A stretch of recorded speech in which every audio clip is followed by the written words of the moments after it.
పెళ్లిపీటల మీద అగ్నిసాక్షిగా ప్రమాణం చేసి ఆ అగ్ని ఆరక ముందు బయట శోభనం వెతుకున్న ప్రతి మూడు స్టోరీ ఇది. పెళ్ళముండగా లవర్ని సెట్ చేసుకున్నావు కదా, నిజం మాట్లాడుకున్నావు. నువ్వు ఇద్దరిని ఎవరిని కూడా ప్రేమించట్లేదు కదా, కరెక్టే కదా. ఇద్దరిని ఎంత వాడాలో అంత వాడేస్తున్నావు. నీ స్వార్థానికి ఇద్దరు ఆడవాళ్ళ జీవితాలు బలి పశువులైపోయాయి. భార్య నుంచి సేవలు పెండుకుంటావు, లవర్ నుంచి సుఖం పెండుకుంటావు. పెళ్ళైన కొత్తలో భార్య నీకు దేవత, పిల్లలు పుట్టిన తర్వాత ఆమె నీకు పని మనిషి. ఆమె వంటింట్లో గిన్నెలు తోమి నీ బట్టలు ఉతికి ఒంటి నిండా చెమట వాసనతో ఉంటే నీకు ఆమె మీద మూడు రాదు, జాలి మాత్రమే ఉంటుంది.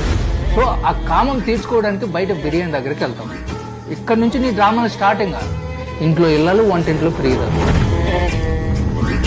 ఇక్కడ నీకు భార్య అంటే ఇంటి ముందున్న తులసి కోట లాంటిది, పుణ్యం వస్తుందని మొక్కుతావు కానీ కిక్కు రాదు. అదే లవర్ అంటే పెరట్లో పెంచుకున్న గంజాయి మొక్క లాంటిది, చట్టం ఒప్పుకోదు.